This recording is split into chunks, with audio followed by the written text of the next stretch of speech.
From the Kennan Institute in Washington, D.C., welcome to KennanX, a podcast on our never-ending quest to understand Russia, Ukraine, and the surrounding region. I'm your host, Jill Dougherty. I first visited Central Asia in 1972. My twin sister Pam and I were guides on a U.S. Information Agency exhibit in the old Soviet Union, and we had 2 weeks on our own between exhibit cities. We wanted to see parts of the Soviet Union that were most different from European Russia, and we certainly found it in ancient and exotic Central Asia. The crossroads of peoples, cultures, and knowledge, stretching from China in the east through Afghanistan to Persia to Russia, across mountains and deserts and steppes, crisscrossed by the ancient trade route, the Silk Road. Pam and I visited Turkmenistan, Uzbekistan, and Kazakhstan, at that time Soviet republics. But there are now 5 independent countries, each with its own languages and cultures, food and music, and politics. I never lost my fascination with Central Asia, so I was very glad to learn of a new research organization that focuses on the region, the Oxus Society for Central Asian Affairs.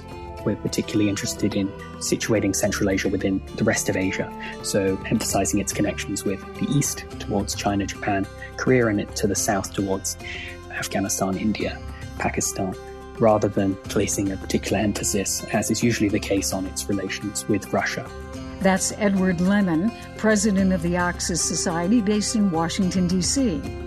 I spoke with him and with Bradley Jardine, a research consultant at the Society. Their fantastic website has several very cool tools for analyzing data, including the Central Asia Arms Flow Map that visualizes the transfer of military equipment in Central Asia from 1991 to the present. But we began by checking out its interactive protest tracker. I'm really interested in this protest tracker. It has a data set of protests all around Central Asia. Can you tell me, Edward, how this came about and what can we learn from it? What are the patterns? We're very interested in mapping some of the changing protest dynamics within the region. Obviously, within Central Asia in the past 5 years, we've seen a lot of changes. We've seen the death of the first president of Uzbekistan, Islam Karimov, and the new president of Uzbekistan, Shavkat Mirziyoyev, charting a new course for the country and gradually opening it up. And in Kazakhstan last year, we saw the first president, Nursultan Nazarbayev, resign, and his replacement is the new president, Tokayev, taking over. And we were very interested in the ways in which these different changing political dynamics within Central Asia, along with geopolitical developments such as the continued rise of China's role in the region, were shaping resistance and protest within the region. So this is what motivated us to start to dig into and map different protests in the region over the past 3 years, so back to January 2018. And we collected the data using open sources and mapped over 1,100 protest events that have taken place across the region, mapped them by different issues, such as whether they were responding to property issues or labor issues or responding to China, for example, mapped them based on the sort of protests, be they sit-ins or cases of riots or rallies, and also mapping who was being targeted by these protests. Was it local government? Was it individuals? Was it organizations? So together we get an idea of where protests are taking place, what sort of protests are taking place.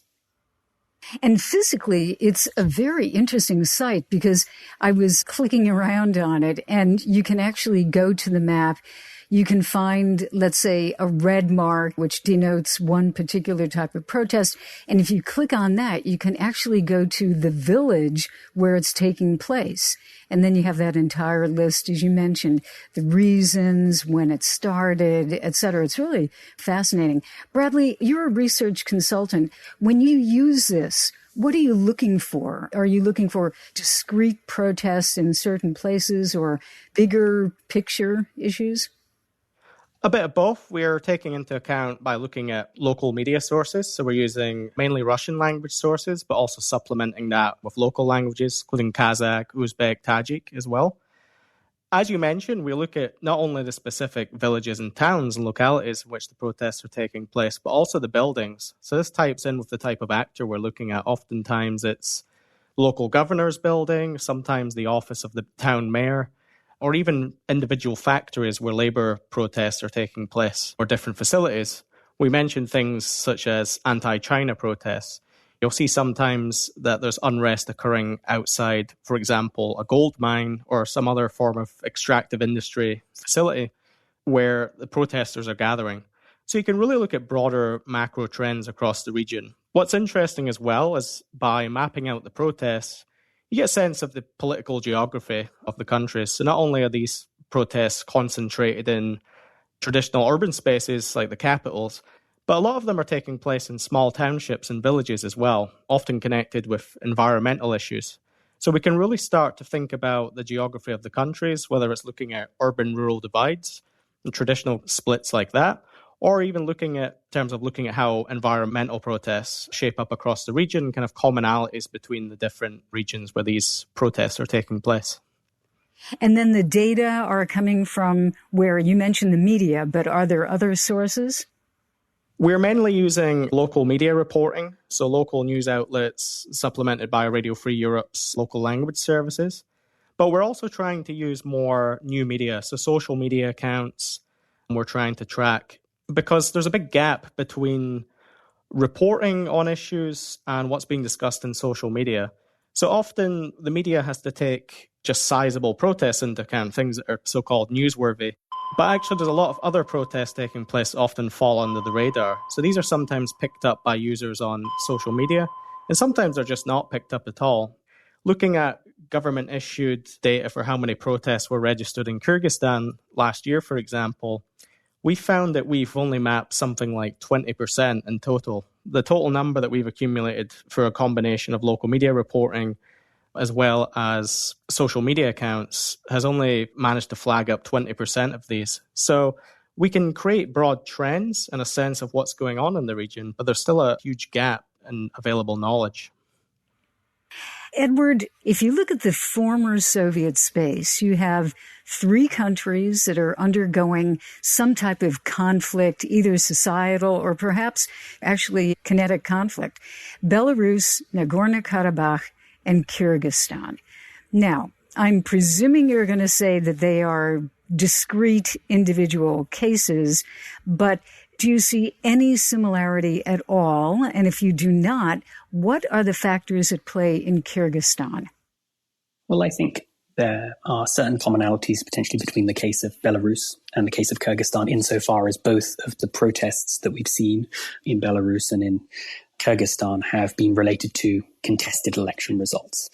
But beyond that, there certainly you couldn't say that there was really a process of copycatting from the Kyrgyz side whereby they were inspired by the Belarusians. I think the countries are very different and the dynamics at play are very different. There's certainly a common headache and concern for Russia as it continues to attempt to exert its influence in the near abroad. What's been happening in Kyrgyzstan is there was a parliamentary election on October 4th. This was contested between 16 different political parties, so quite a fragmented political space, 16 political parties fighting for 120 seats in parliament. And the election that was really marred by vote buying, intimidation, there were rallies, particularly in Bishkek, the capital city, and these all converged outside of the parliament building and eventually turned violent after the police fired rubber bullets and tried to forcibly disperse the protests. And in the end, into the morning of October 6th, a group stormed and took over the parliament and the government building. And afterwards, we had a very anarchical situation in the country. Throughout October 6th, you had dozens of protests throughout the country, individuals marching up to local administrations and forcibly deposing local mayors and local officials, various different groups seizing local mines, for example, some of which were owned and controlled by Chinese businesses. And in response, the government nullifies the election results. So what we're seeing is a real sort of anarchical situation in which what's emerged from this is a power grab by certain groups within the country. It does sound chaotic, and of course, we don't know how all of this is going to end. But Bradley, I have a broader question about Kyrgyzstan for those of us who don't follow it probably as closely as you and as much as we should. But I had read that it was considered kind of an island of democracy in Central Asia. Is that legitimate? And if it is, what went wrong?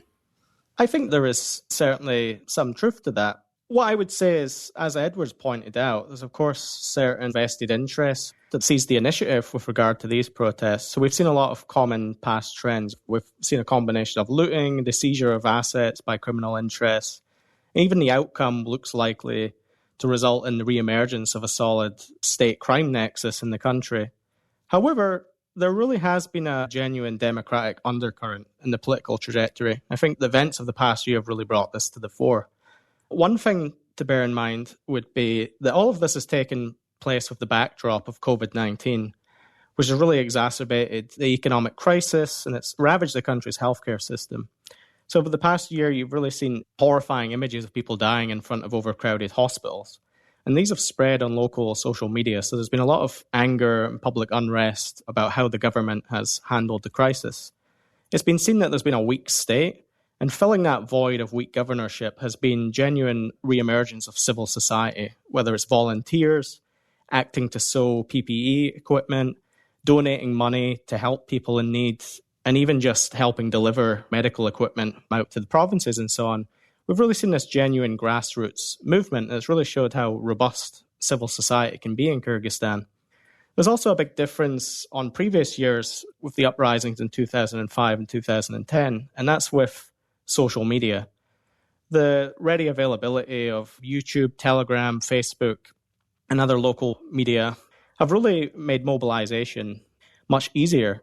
So we've seen this through the emergence of, well, they've existed in previous years, but they're far more mobilized now, would be vigilante groups who are guarding government buildings and factories and so on from looters, from criminal groups. So these are well organized. They're using social media to coordinate, and private citizens are helping them, supplying them with food and water to make their day-to-day jobs easier. So they're really all working together, civil society. And then there's, of course, the demographic change on previous protests. We're seeing a lot more younger, politically engaged generation now, people opposed to corruption in the country. So I think that there is a lot of hope with Kyrgyzstan, where you are seeing some repetition of the old with some of these political parties that still act as vehicles for vested interests of elites. But you are seeing genuine opposition emerging who are now setting norms and setting their own political agenda. And I think that that's been a really interesting dynamic. That is, and I can see some commonality with other places in the former Soviet Union, Belarus, as we mentioned, being one of them. And COVID, a fascinating aspect of this, and disturbing, of course, is that throughout the entire region, it's become a very big factor. But Edward, since you're the president of the Oxus Society, and I'll spell that just in case, OXUS Society.org, and of course, I'm presuming you named it after the Oxus River, which is the Amu Darya, and it flows across much of Central Asia. What did you want to do with the Oxus Society? It's a new organization. What's your purpose? Yeah, so Oxus Society is a non-profit research-focused organization. I think one of the motivating factors behind founding the organization was really a desire to foster dialogue, debate, and generate new ideas and connect Central Asia with the rest of the world. So we created a community of scholars. On our website, we have an expert database that you can search and you can find if you're interested in an expert on the environmental issues in Kyrgyzstan. You can search using our database, which has over 250 scholars, and identify experts working in that field. So really, we wanted to showcase research that's being done on the region through publications. We have a number of research reports and shorter articles that appear on our website, and also try and break down some of those hierarchical relations between those producing work on the region from the outside and those producing work on the region from the inside, those from Central Asia. So really wanted to give particularly younger scholars from the region a platform to present their ideas. So we're in the process of creating, for example, a book database, which will just have books that are written on Central Asia by Central Asians themselves.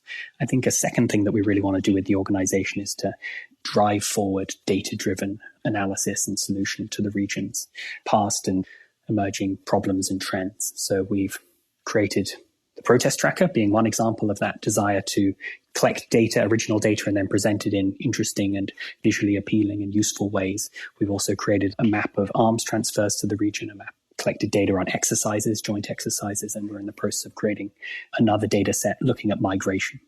And then finally, the way we're framing and looking at the region, it's obviously interesting in and of itself, but we're particularly interested in situating Central Asia within the rest of Asia. So emphasizing its connections with the east towards China, Japan, Korea, and to the south towards Afghanistan, India, Pakistan, rather than placing a particular emphasis, as is usually the case, on its relations with Russia.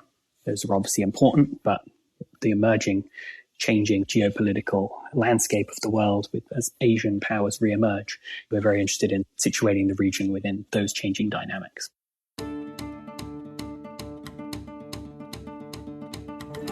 That is really fascinating, and you're a great resource. I think your site is beautiful physically, and then also the information, of course, is top-notch.